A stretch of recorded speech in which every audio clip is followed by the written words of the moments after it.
नमस्कार, SSC lab पर आपका स्वागत है। मैं टॉप 5 ग्रामर रूल्स आपको करा रही हूँ जो फेज एग्जाम में, क्लास 10 में, 12 में, ग्रेजुएशन में और स्टेनो में अभी जो एग्जाम हुए हैं ना, उनमें ये रूल्स बहुत रिपीट हुए हैं। ऐसा नहीं है कि कोई ऐसा रूल आ गया जो आपने कभी देखा ना हो, लेकिन ये रूल्स रिपीट बहुत हुए हैं, इसीलिए मैंने सोचा कि मैं 5 रूल्स आपको करा दूं।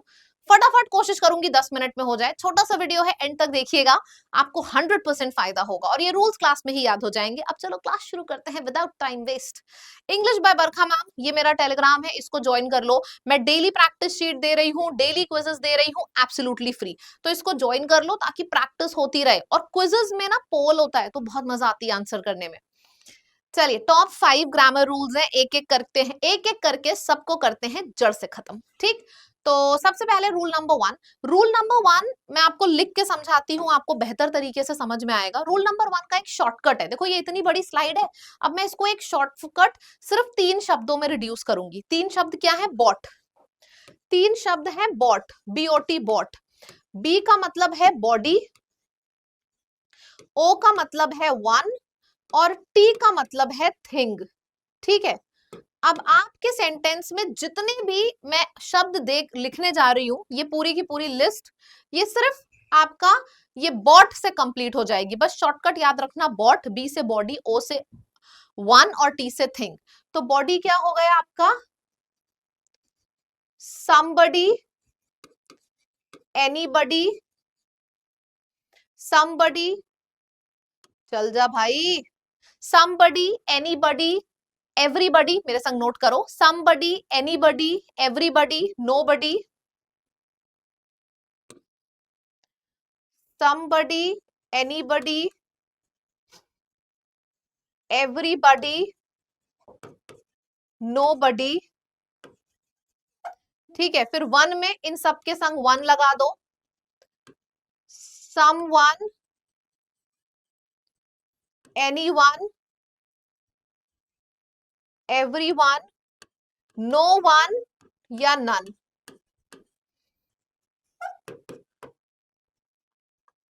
everything, nothing। बस इतना लंबा जो मैंने लिखा है, ये आपको इतना लिखने की जरूरत ही नहीं थी, बस बॉट याद रखना। बॉडी, वन और थिंग, जिसके संग भी लगे, everybody, everybody, everyone, everything, somebody, someone, something, nobody, no one, nothing, anybody, anyone, anything. इन सबके संग वर्ब, प्रोनाउन, एडजेक्टिव सब कुछ चलता है सिंगुलर। बहुत ये एग्जाम में पूछा गया था, कॉमन है पर पूछा गया था। ठीक, चलो अब क्वेश्चंस प्रैक्टिस करो। 5 सवाल है, मैं साइड में हट रही हूँ, इसका स्क्रीनशॉट ले लो। वीडियो है तो आप पॉज करके आराम से कर सकते हो। एक एक करके मैं आंसर बताती जा रही हूँ। जब आप इस वीडियो की रिकॉर्डिंग सुन रहे होगे ना, तो पॉज कर देना, यहाँ पे पहले खुद से करना। मैं आंसर बता रही हूँ आपको सबको। तो यहां तक क्लियर है सभी को? देख लीजिए एक बार, और सब लोग यहाँ पे आंसर लिखना शुरू कर दें। एवरीबडी, बडी आया ना, यहाँ पे एवरीबडी, नो बडी, समबडी, एनीबडी, नथिंग, सब में बडी, वन या थिंग है। वर्ब सिंगुलर ही होगा, तो आर हटा के इज, हैव हटा के हैज, आर हटा के इज, कैन, अचीव, चलो ये तो है ही, इफ दे। अब देखो, मैंने बोला था चाहे वर्ब हो, चाहे प्रोनाउन हो, चाहे एडजेक्टिव हो, सभी सिंगुलर होगा, तो दे की जगह पे ही आ जाएगा। और वर्क्स तो हमारा सही है ही, क्योंकि वर्क्स वर्ब है जो कि सिंगुलर है। कैसे पता सिंगुलर है? क्योंकि वर्ब में जब एस लगा होता है तो उसको हम सिंगुलर कहते हैं। यहाँ पे दे को ही करना था बस। और नथिंग है, इसके बाद भी सिंगुलर आएगा तो वॉज हो जाएगा।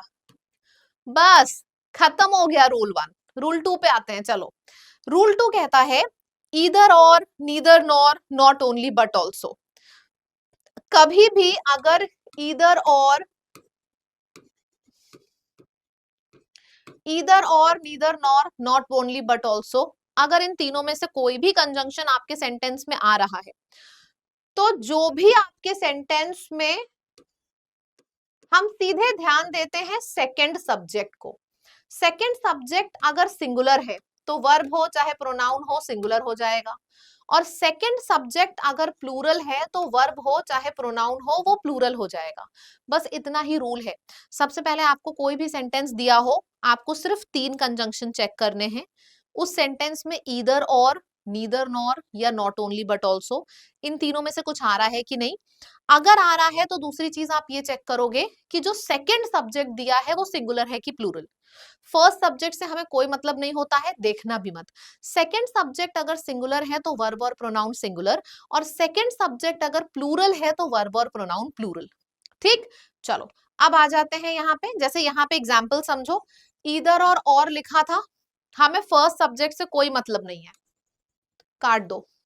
सेकंड सब्जेक्ट क्या है, सिंगुलर है, इसका मतलब वर्ब हो चाहे प्रोनाउन हो सिंगुलर हो जाएगा। फिर क्या है, नीदर नॉर आया, हमें फर्स्ट सब्जेक्ट से कोई मतलब नहीं है, काट दो। सेकंड सब्जेक्ट यहाँ पे प्लूरल है, तो देखो वर्ब हो चाहे प्रोनाउन हो प्लूरल हो जाएगा। Not only but also, first subject से हमें कोई मतलब नहीं है, काट दो। सेकेंड वाला सब्जेक्ट क्या है, सिंगुलर है, तो वर्ब आपका सिंगुलर हो जाएगा। बस इतना सा रूल है। क्वेश्चन करो फटाफट, देखना कॉन्फिडेंस आ जाएगा। बस आपको दो चीजें चेक करनी है। सबसे पहली चीज, आपके सेंटेंस में कोई और कंजंक्शन तो नहीं आ रहा है, क्योंकि ये रूल सिर्फ नीदर नॉर, ईदर और, नॉट ओनली बट ऑल्सो में लगेगा।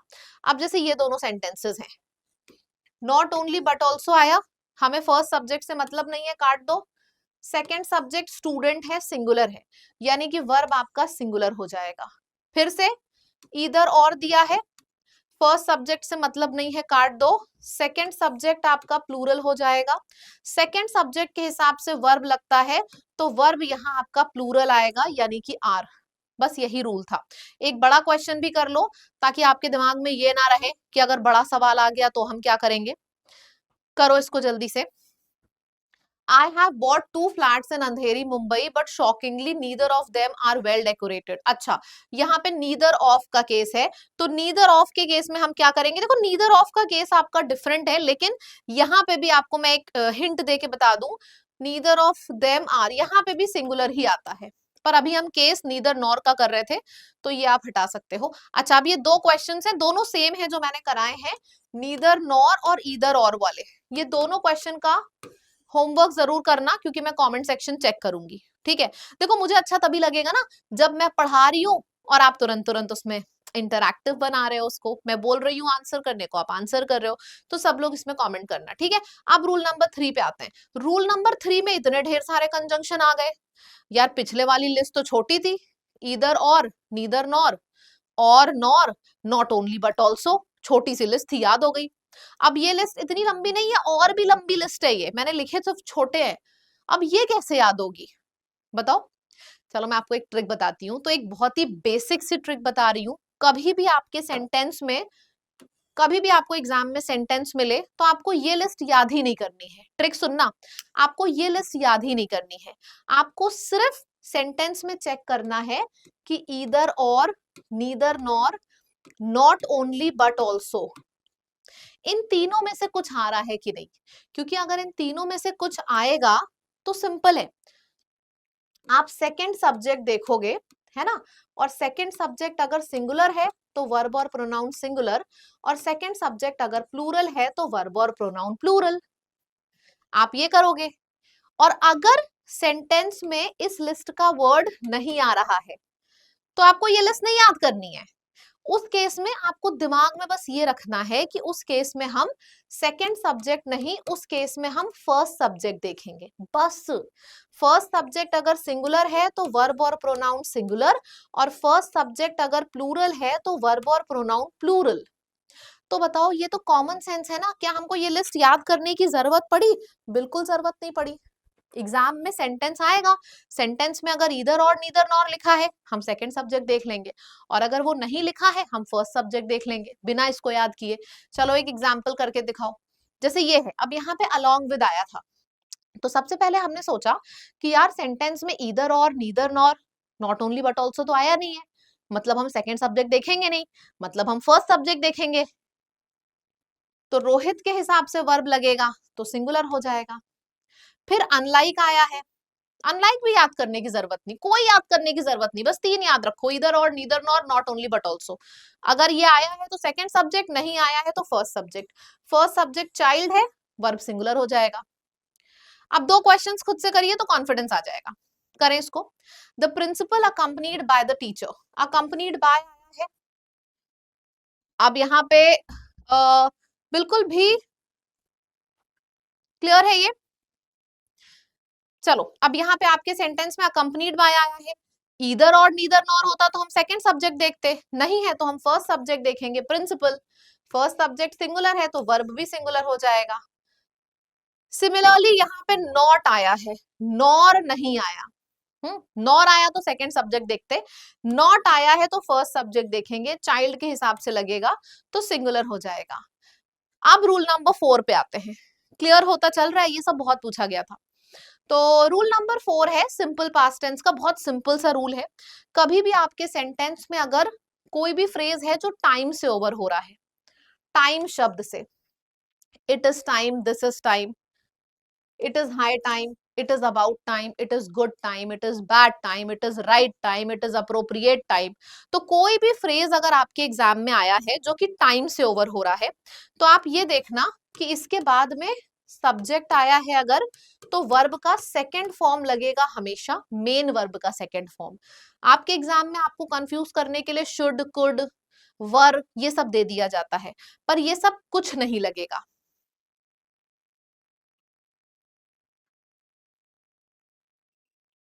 आपके एग्जाम में आपको कंफ्यूज करने के लिए दे दिया जाता है कुड, शुड, पर ये सब कुछ नहीं लगेगा। क्या लगेगा? मेन वर्ब का सेकंड फॉर्म। ठीक, अब जैसे यहाँ पे है it's high time we went to school. अब क्या है? टाइम के बाद सब्जेक्ट आया, सब्जेक्ट के बाद वर्ब का सेकंड फॉर्म देखो डायरेक्ट आ गया। यहाँ पे कुड, शुड, वर कुछ नहीं आएगा, वर्ब का सेकंड फॉर्म आएगा डायरेक्ट। कभी भी कोई भी फ्रेज अगर टाइम से ओवर हो रहा है उसके बाद सब्जेक्ट है तो वर्ब का सेकंड फॉर्म लिखा जाता है, हमेशा ऐसा होता है। अब जैसे यहाँ 5 सेंटेंसेस हैं, अब इन 5 सेंटेंसेस का सबसे पहले स्क्रीनशॉट ले लो। मैं तो करूंगी ही, आंसर आपको बताऊंगी, आप स्क्रीनशॉट ले लो, खुद से प्रैक्टिस करना एक बार। देखो कैसे सवाल एग्जाम में आते हैं, सवाल ऐसे एग्जाम में आते हैं कि कोई भी फ्रेज होता है जो टाइम से खत्म होता है, चाहे टाइम लिखा हो, चाहे हाई टाइम, चाहे अबाउट टाइम, देखो चाहे कुछ भी लिखा हो, लेकिन सारे फ्रेज टाइम से खत्म हो रहे हैं। टाइम से खत्म हो रहे हैं तो हम देखेंगे टाइम के बाद सब्जेक्ट लिखा है कि नहीं। हमने देखा यहाँ पे यू है, सब्जेक्ट लिखा है, ही है, सब्जेक्ट लिखा है, सारे सेंटेंसेस में सब्जेक्ट लिखा है।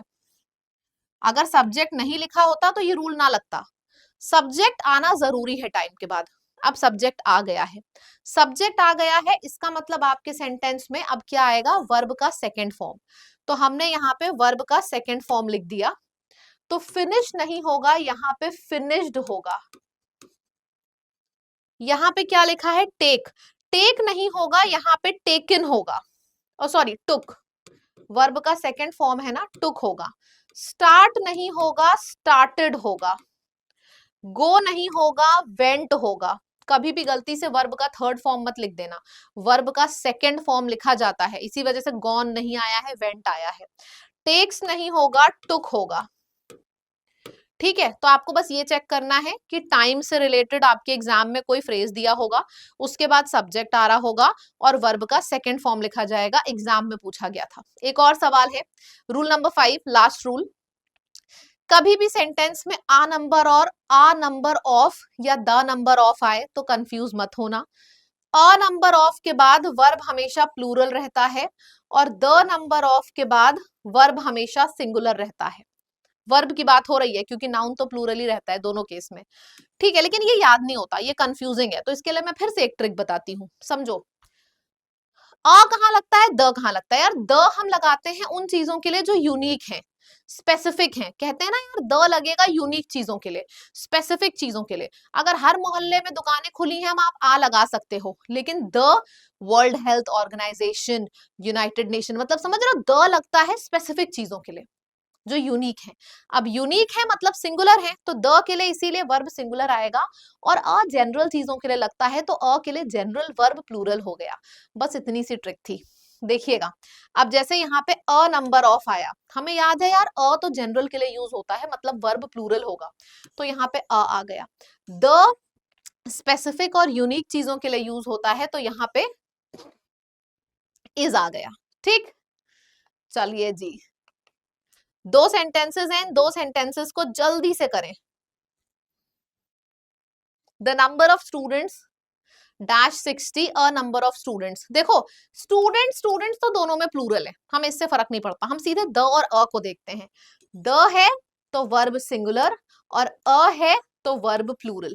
मैंने आपको 2 क्वेश्चंस अभी दिए थे, कहा था होमवर्क में करना, फिर से ये 2 क्वेश्चंस हैं, इनको होमवर्क में करना।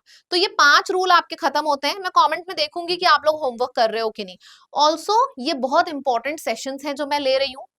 हर जगह लाइव में मैं लाइव पढ़ाती हूँ, वीडियो में मैं इस तरीके के इंपॉर्टेंट वीडियोस डालती हूँ, और शॉर्ट्स वाले सेक्शन में मैंने 1 ही 2 दिन पहले शुरू हुई है ऑसम ट्रिक्स। ऑसम ट्रिक्स ऐसी ट्रिक्स मैंने वोकैब की कराई है, एग्जाम वाले वर्ड्स की, जो हंसते हंसते मतलब लोटपोट हंसते हंसते आप हो जाओगे, आपको याद हो जाएगी, पता भी नहीं चलेगा। 1000 1500 वर्ड्स तो एक महीने में मैं याद करा दूंगी। तो चैनल को सब्सक्राइब कर लो, क्योंकि हर जगह एग्जाम तक आपको बहुत ही इनोवेटिव वीडियोस मिलने वाले हैं। तो नए स्टूडेंट्स चैनल को जरूर जरूर जरूर सब्सक्राइब करें, वीडियो को शेयर करें, और पसंद आया है तो कमेंट में लिख के बताएं। नए पैटर्न की तैयारी पुराने पैटर्न की तैयारी से थोड़ा अलग है, तो हमेशा नए पैटर्न की तैयारी है तो अपने आप को भी चेंज करिए। ऑल्सो अगर आपको हमारे संग नए पैटर्न की प्रिपरेशन करनी है तो कंप्लीट कोर्स लॉन्च हुआ है हमारी ऐप पर, जिसमें सारे सब्जेक्ट्स पढ़ाए जाएंगे, इंग्लिश, जीएस, रीजनिंग, मैथ्स, सब कुछ।